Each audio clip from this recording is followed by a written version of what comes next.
ಇವೆಲ್ಲವೂ ಕೂಡ ಮಗು ಒಳ್ಳೆಯದು ಕೆಟ್ಟದ್ದು ಅಂತ ಕೇಳ್ತಕ್ಕಂಥ ತಂದೆ ತಾಯಿಗಳಿಗೆ ಮಾರ್ಗದರ್ಶನ ಯಾವುದು ಅಂದರೆ, ಮಗುವಿನಲ್ಲಿ ಯಾವುದೇ ಕಾರಣಕ್ಕೂ ಒಳ್ಳೆಯದು ಕೆಟ್ಟದ್ದು ಬರೋದೇ ಇಲ್ಲ. ಅದಕ್ಕೊಂದು ಸಣ್ಣ ಉದಾಹರಣೆ ಹೇಳ್ತೀನಿ.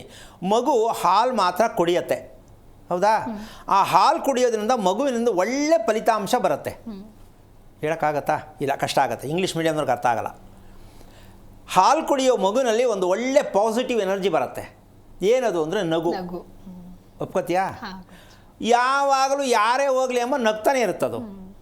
ಅದನ್ನು ನೋಡಿ ನಾವು ನಗ್ತೀವಿ. ಎಂಥ ಟಾಣಿಕಮ್ಮ ಇದು, ಸದಾ ಇರಬೇಕು ಅಂತ ಬೇಡ ಅಂತೀಯ. ಕ್ರಮೇಣ ಮಗು ನಗುವನ್ನು ಬಂದ್ ಮಾಡುತ್ತೆ. ಯಾವಾಗ ಸ್ಟಾಪ್ ಮಾಡಿಬಿಡುತ್ತೆ. ನಗು ಕಂಟಿನ್ಯೂ ಇರಲ್ಲ, ಇರುತ್ತೆ ಅಂತೀಯ? ಮಗುವಿನ ನಗು ಬಂದಾಯಿತು, ಕಾರಣ ಏನು? ಸರಳವಾದ ವಿಚಾರ ಹೇಳಿದ್ರೆ ಹೇಳೋಕ್ಕಾಗತ್ತೇನಾರು? ಅಂದರೆ ತಾಯಿ ಅಲ್ಲಿ ಇಲ್ಲದೆ ಇದ್ದಾಗ ಅಥವಾ ಹಾಲು ಕುಡಿಯೋದು ನಿಲ್ಲಿಸಿದಾಗ ಅಮ್ಮ ಮಗು ನಗೋದೇ ನಿಲ್ಲಿಸ್ಬಿಡುತ್ತೆ, ಅಮ್ಮ ಇದ್ರೂ ನಿಲ್ಲಿಸ್ಬಿಡುತ್ತೆ. ಇದು ಕಾರಣ ಬೇಕು ನಮಗೆ. ಮಗು ನಗಿಸಿದ್ರು ಅಂದರೆ ತಾಯಿನೂ ನಗಿಸೋಕೋದ್ರು ಬಲವಂತಿಂದ ನಗುತ್ತೆ ಹೊತ್ತು ಪೂರ್ಣವಾಗಿ ಮೊದಲು ನಗೋ ಥರ ನಗಲ್ಲ. ಇದಕ್ಕೆ ಕಾರಣ ತಿಳ್ಕೋಬೇಕು. ಏನದು ಅಂದರೆ, ಯಾವಾಗ ನಾವು ಮಾಡುತ್ತಿರುವ ಅನ್ನ ಊಟ ಅಂತೀವೋ ಆ ಬಾಯಿಗೆ ಹೋದ ತಕ್ಷಣ ಎಲ್ಲ ಅಂದರೆ ನಾವು ಮಾಡುತ್ತಿರುವ ಊಟ ನಮ್ಮ ಜೀವನವೆಲ್ಲ ಬಂಧನದಲ್ಲೇ ಇಡುತ್ತೆ. ಯಾಕೆ? ತಿಳಿಯದೆ ಅರಿಯದೆ ಮಾಡುತ್ತಿರುವ ಆಹಾರ ಸೇವನೆ ನಮ್ಮ ಜೀವನವನ್ನು ಬಂಧನದಲ್ಲೇ ಇದೆ. ಇದನ್ನು ಬಿಡಿಸೋಕ್ಕೆ ಯಾರಿಂದಲೂ ಸಾಧ್ಯ ಇಲ್ಲ. ಏನು ಹೇಳ್ತೀಯಾ? ಊಟ ಮಗುಗೆ ತುರ್ಕಕ್ಕೆ ಶುರು ಮಾಡ್ತಾರಲ್ಲಮ್ಮ, ಆ ಮಗು 50% ಅಲ್ಲಿಂದ ಔಟ್.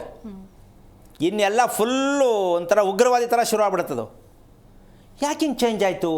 ಇವರು ಇಲ್ಲಿ ಜಾತಕ ಬರೆಯೋರು 10ನೇ ವರ್ಷಕ್ಕೆ ಶುರುವಾಗತ್ತೆ, ಈಗ ಈ ದಶಾಭುಕ್ತಿಯಲ್ಲಿ ಹುಟ್ಟಿದೆ, 8ನೇ ವರ್ಷಕ್ಕೆ ಹಿಂಗೆ ಚೇಂಜ್ ಆಗುತ್ತೆ ಅಂತ ಇವರು ಶ್ರುತ ಕತೆ ಬರೆದಿರ್ತಾರೆ. ಆ ಕತೆಗೂ ಜಾತಕಕ್ಕೂ ಈ ಮಗುಗೆ ಸಂಬಂಧನೇ ಇರಲ್ಲ. ಅಂದರೆ ಇದನ್ನು ನಂಬೇಕಾ, ಇದನ್ನು ಹೇಳ್ಬೇಕಾ, ಇದನ್ನು ಕೇಳಬೇಕಾ? ಈ ವಿಚಾರ ಇವಾಗ ಕಾರ್ಯಕ್ರಮದಲ್ಲಿ ಸಾಕಷ್ಟು ಜನ ಗೊಂದಲ ಆಗುತ್ತೆ.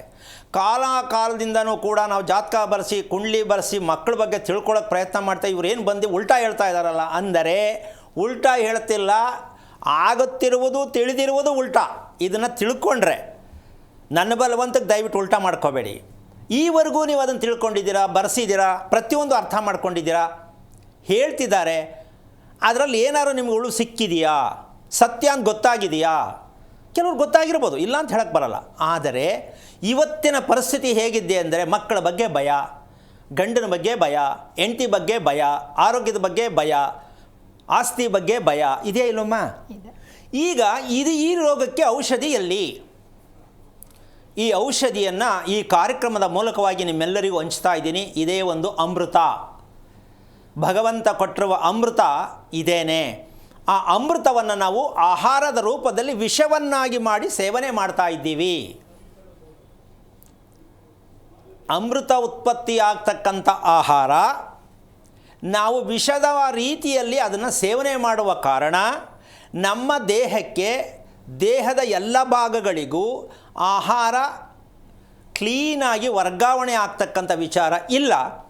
ಇನ್ನೊಂದು ನಮಗೆ ದೊಡ್ಡ ಸಮಸ್ಯೆ ಇಲ್ಲಿ ಮಧ್ಯ ಒಂದು ವಿಚಾರ ಬರುತ್ತೆ, ಉಷ್ಣಾಂಶ ಇದೆಯಲ್ಲಮ್ಮ. ಇದು ಈ ಉಷ್ಣಾಂಶ ಏನಕ್ಕೆ ಬರುತ್ತೆ? ಇವತ್ತು ಅಕಸ್ಮಾತಾಗಿ ನೀವುಗಳು ಗಮನಿಸ್ಕೊಳ್ಳಿ. ಏನಪ್ಪ ಅದು ಅಂದರೆ, ಕೆಲವು ಮಕ್ಕಳು ವಾಮಿಟ್ ಮಾಡ್ಕೊಳ್ತವೆ. ಹಾಲು ಕುಡಿದ್ರೂ ವಾಮಿಟ್ ಆಗುತ್ತೆ. ಅದರ ಅರ್ಥ ತಾಯಿಯಲ್ಲಿ ಇರ್ತಕ್ಕಂತಹ ಆಹಾರದ ಹಾಲಿನ ಪ್ರಕ್ರಿಯೆಯಿಂದ ಮಗು ವಾಮಿಟ್ ಮಾಡ್ಕೊಳ್ಳುತ್ತೆ ಅಂತ ಹೇಳ್ತಾರೆ ಸದ್ಯಕ್ಕೆ. ಆಮೇಲೆ ಇನ್ನೊಂದು ದೊಡ್ಡ ಸಮಸ್ಯೆ ಇದೆ.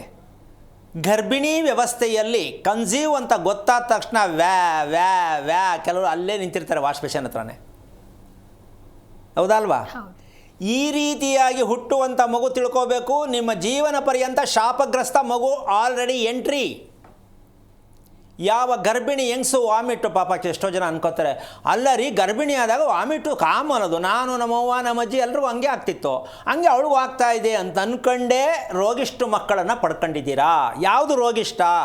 ನಿಮಗೆ ತಿರುಗಿಸಿ ತಿರುಮಂತ್ರ ಹೇಳುವಂಥ ರೋಗಿಷ್ಟ ಮಗು ಹುಟ್ಟುತ್ತೆ. ಯಾವುದರಿಂದ?